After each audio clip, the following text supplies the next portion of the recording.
Hello बच्चों, let's read the question. So the question here is a cube of side A has point charge plus q located at each of the vertices except at the origin where the charge minus q. The electric field at the center of the cube is. Okay.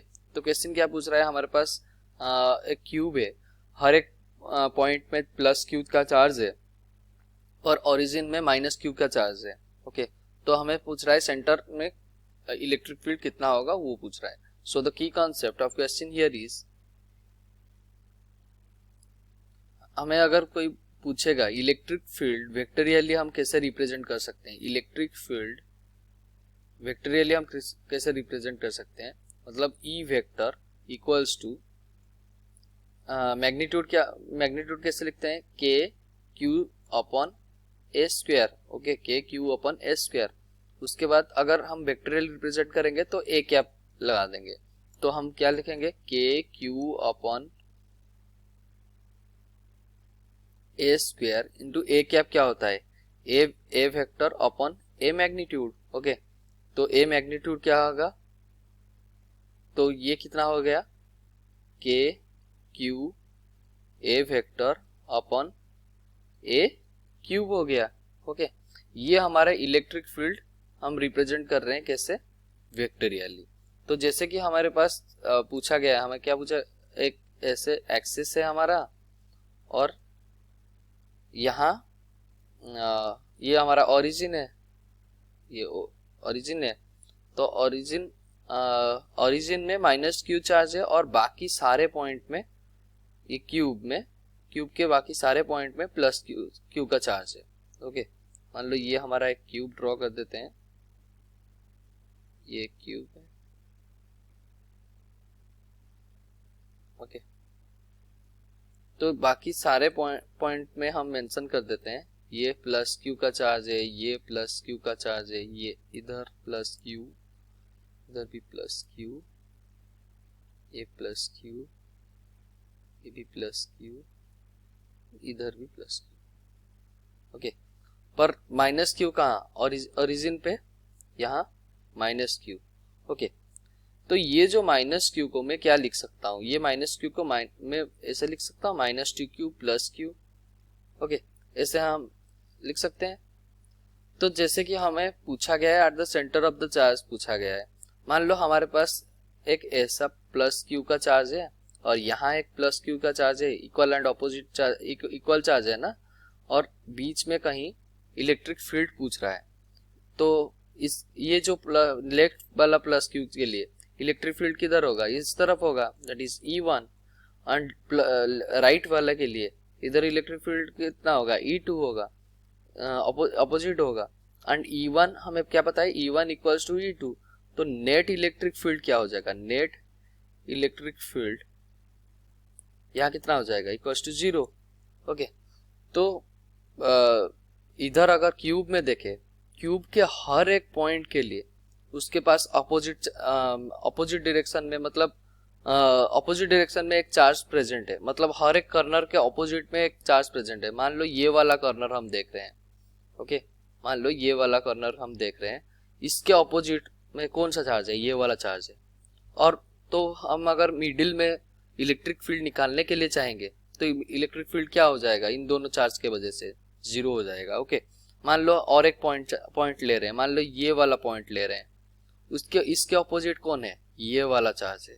Okay, तो diagonally opposite है, तो electric field at middle क्या हो जाएगा, 0 हो जाएगा. ऐसे ही मान लो आपके पास ये वाला चार्ज है, इसके ऑपोजिट कौन है, इसके ऑपोजिट ये वाला चार्ज है. ओके, तो सेंटर पे इलेक्ट्रिक फील्ड क्या हो जाएगा, 0 हो जाएगा.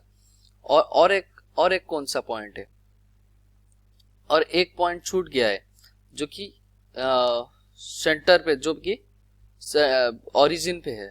ओके, तो ये क्या होगा, जो ओरिजिन पे है, मान लो ये वाला चार्ज है, ये जो ओरिजिन पे है, इसका क्या है, इसका माइनस 2q है और प्लस q भी है. ओके, मान लो हम प्लस q को ही इंटरेक्ट करा रहे हैं, प्लस q और ये वाला प्लस q क्या हो जाएगा, इनके बीच में इलेक्ट्रिक फील्ड क्या हो जाएगा, 0 हो जाएगा.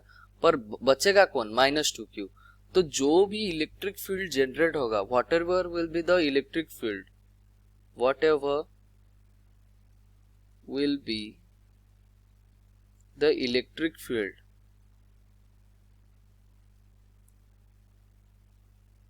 it will generate because of -2q charge. Okay, तो हमारा इलेक्ट्रिक फील्ड का वैल्यू क्या आ जाएगा, ई वेक्टर इक्वल्स टू के इंटू -2q अपॉन ए क्यूब।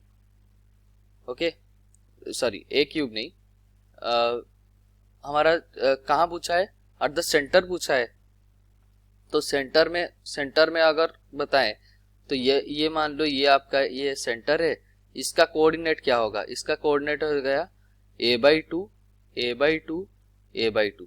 ओके, इसका कोऑर्डिनेट इतना होगा। तो हमारा जो मैग्नीट्यूड होगा क्या होगा, डिस्टेंस मैग्नीट्यूड नहीं, डिस्टेंस वेक्टर देख लेते हैं। जो डिस्टेंस वेक्टर क्या होगा, मान लो हमारा डिस्टेंस वेक्टर ए है इक्वल्स टू a/2, सॉरी ये r ले लेते हैं,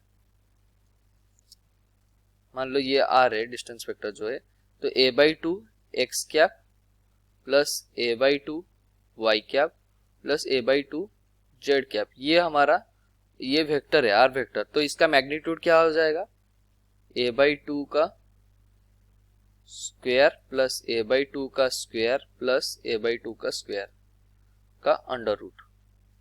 तो ये कितना हो गया, √3 इंटू a/2।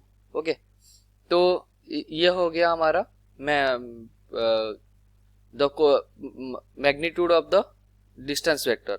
तो हम क्या लिखेंगे, √3 a/2 का होल क्यूब, उसके बाद ये हम होल क्यूब लिखे थे ना, a cube upon distance vector. Distance vector क्या हो गया, डिस्टेंस वेक्टर है a cap, sorry a vector, sorry r vector हमारा क्या हो जाएगा, a/2 x cap plus a/2 y cap plus a/2 z cap.